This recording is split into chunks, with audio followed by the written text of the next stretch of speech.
we can speak to Labour's Deputy Leader, Angela Rayner, this morning. A historic moment, Angela Rayner. Good to see you this morning. Morning. What would you like Liz Truss to do first thing?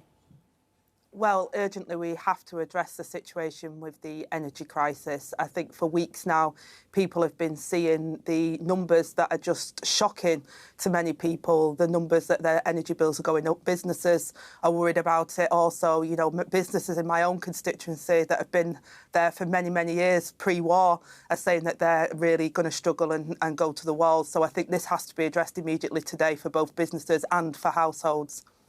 You'd like to see a windfall tax on energy firms' profits in order to pay for a price freeze on bills. Do you think that Liz Truss is going to change her mind on that and implement that? Seems to be quite a popular policy suggestion. I think it's important that she does. I mean, it sounds to me from the rumours and the briefings in the press that she will bring in the energy freeze, which is what Labour has called for, and that's a good thing.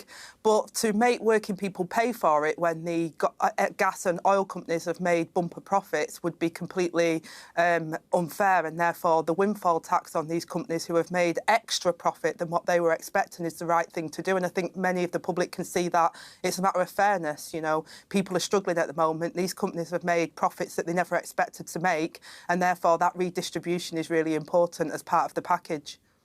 Angela, I know that you are a very loyal deputy to the leader of the Labour Party, Sir Keir Starmer, and you'll want to support him in his attempt to get into Downing Street, but one day he will stand aside. This is the third Conservative Prime Minister who is a woman. Surely the next Labour leader is now going to have to be a woman.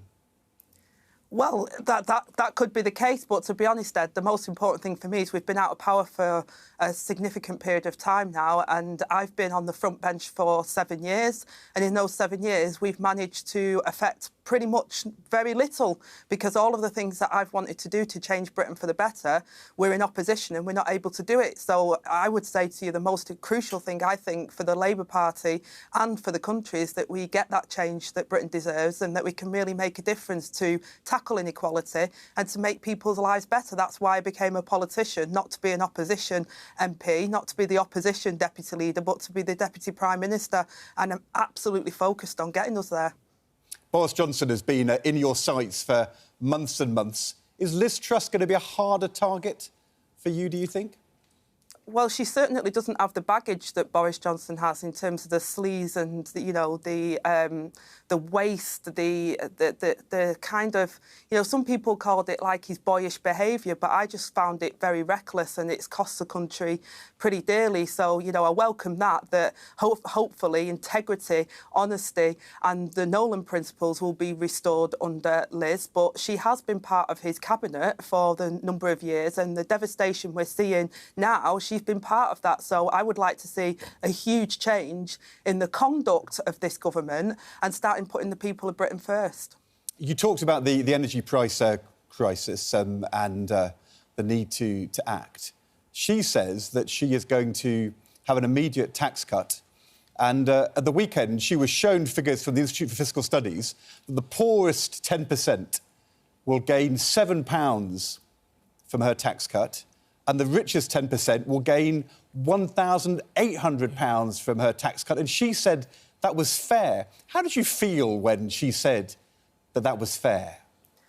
I mean, that was really alarming to me because it shows how out of touch that the Conservatives are at the moment to what's happening for real people. Inequality in this country has grown significantly and we're seeing real poverty on our streets now, not just from people who are on benefits, people that are not in work, but actually working people in what we would consider to be good jobs that are really struggling at the moment, and therefore you have to address that. People go to work so that they can live, and at the moment that is becoming incredibly difficult for many people in this country. And to say something like that just shows how out of touch the Conservatives are at the moment. You know, we need to tackle the issues of inequality in this country. And those that have the broadest shoulders, those that can pay a little bit more, understand that. Many people in this country do understand that. But people who are struggling at the moment need that extra support. And therefore, sometimes you do have to weight it towards people that are struggling the most.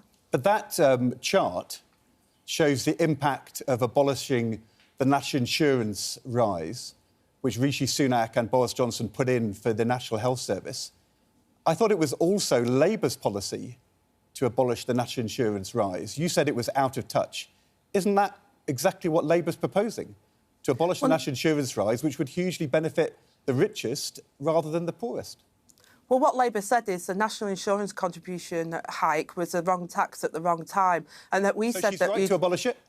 Well, we don't think it should have been implemented at the time in the first place, and that we said that issues like non-dom status, the tax loopholes there, issues like, you know, buy-to-let and property landlords, they're not paying any extra, and therefore we were looking at other ways of how you can find money in the system that those with the broadest shoulders could pay a little bit more. And I think that's a fair way of doing it. Working people in this country, as I say, many of the people that are being plunged into poverty at the moment are people that are working full-time. Some of them have 2 jobs, and therefore for cabinet members and for ministers and the Prime Minister to not understand that, and we've had people come out and say just work a couple of hours longer, if they don't understand how people feel, and of course the new Prime Minister has said that, you know, working people in this country are not working hard enough and that productivity isn't good enough. I think many people are disgusted by that when they're trying their hardest to get on in life and their energy bills have gone up quadrupled and the government have had no answers to this at all. But if Liz Truss abolishes the national insurance rise,